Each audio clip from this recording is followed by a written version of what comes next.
ನಂದಿವಾಹನ ನಾಗಭೂಷಣ ದೋಷ ನಾಶ ವಿನಾಶನ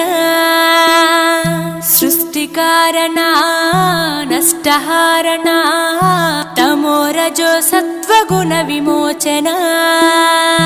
మాఘమాసమున కృష్ణపక్షమున చతుర్దశి నడి జామురాతిరిన మహాలింగమే ఉద్భవించెనట బ్రహ్మ విష్ణువుల అహం అనిగెనట సృష్టికి మూలం నీవని తెలిసి సాగిలబడి నీ మహిమకు మొక్కే అదే మహాశివరాత్రి వెలిసినట